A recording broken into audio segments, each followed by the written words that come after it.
14 साल के जेक के पापा का हाल ही में एक नए शहर में ट्रांसफर हुआ था, जिसकी वजह से जेक का एडमिशन एक नए स्कूल में कराया गया।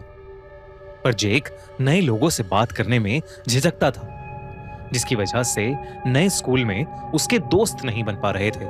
जब भी बाकी बच्चे उससे बात करने आते, वो घबरा जाता था और उनसे ढंग से बात नहीं कर पाता था।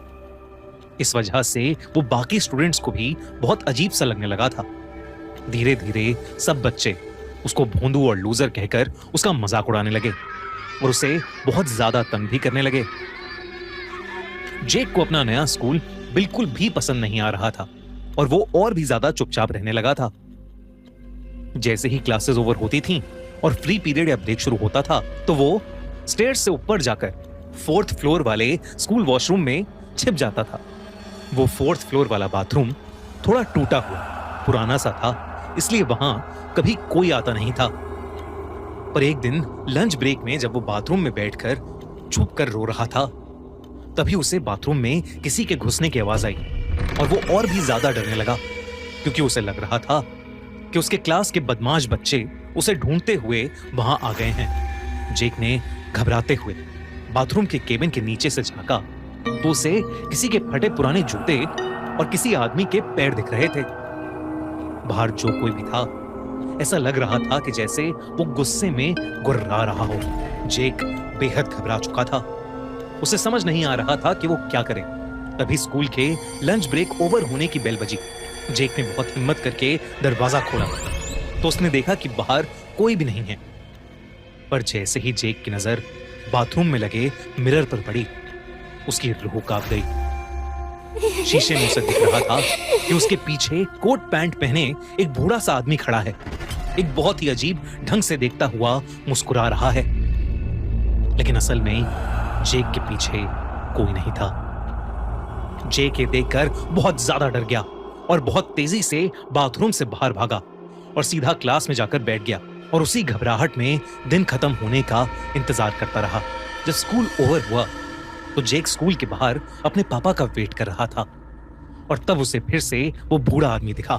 4th फ्लोर की बालकनी से वो बूढ़ा आदमी उसे बाय कर रहा था, वही भयानक मुस्कान लिए। इससे पहले जेक किसी को कुछ बोल पाता, उसके पापा उसे लेने आ गए। आज जो भी स्कूल में हुआ था, उससे जेक बहुत ज्यादा शॉक्ड स्टेट में था, इसलिए वो अपने पापा को ज्यादा कुछ कह नहीं पाया। जेक उस रात उस बूढ़े आदमी के डर के मारे सो ही नहीं पाया। पर यह तो बस शुरुआत थी। अगले दिन स्कूल में जेक की टीचर जब क्लास में पढ़ा रही थी, तब अचानक से उसने जेक से एक क्वेश्चन पूछा। जेक जैसे ही आंसर देने उठा, उसे अपनी टीचर के ठीक पीछे वही कोट पैंट वाला बूढ़ा आदमी दिखा, वैसे ही अजीब ढंग से मुस्कुराता हुआ।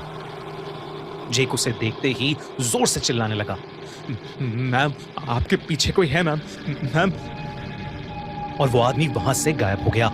लेकिन जो जेक देख पा रहा था, वो क्लास में किसी और को नहीं दिख रहा था और इसलिए सबको लगा कि जेक अपनी टीचर का मजाक उड़ा रहा है। सब बच्चे हंसने लगे, लेकिन जेक की आंखों में आंसू थे। जेक की टीचर ने उसे क्लास में हाथ ऊपर करके खड़े रहने की पनिशमेंट दी।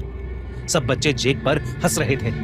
तभी अचानक से जेक को बहुत तेज गुस्सा आ गया और उसकी आंखें एकदम लाल हो गईं। उसने क्लास के बुली क्रिस की आंखों में अपनी उंगलियां घुसा के उसकी आंखें फोड़ दी। अचानक क्लास में अफरा तफरी मच गई। क्रिस को फौरन हॉस्पिटल भेजा गया और जेक को प्रिंसिपल के पास। जेक प्रिंसिपल को बार बार कह रहा था कि वो क्रिस को नहीं मारना चाहता था, बल्कि एक कोट पैंट वाला बूढ़ा आदमी जेक के बगल में खड़ा उसे उकसा रहा था। वो बार बार उसे बोल रहा था, hit him, you should hit him, यानी मारो उसे। और फिर जेक को समझ ही नहीं आया कि उसका हाथ अपने आप कैसे उठा और उसने अपनी उंगलियां क्रिस की आंखों में कैसे घुसा दी।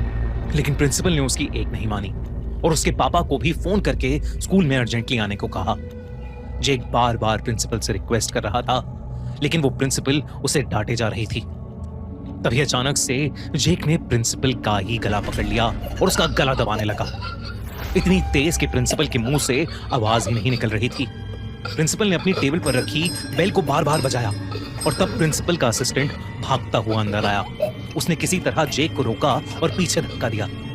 और उसे एक जोर का थप्पड़ मारा, लेकिन जेक ने उस थप्पड़ पर कोई रिएक्शन ही नहीं दिया, बल्कि वो एक अजीब ढंग से हंसने लगा, जैसे कि वो जेक हो ही नहीं और वो किसी के बस में हो। प्रिंसिपल जेक पर बहुत गुस्सा थी।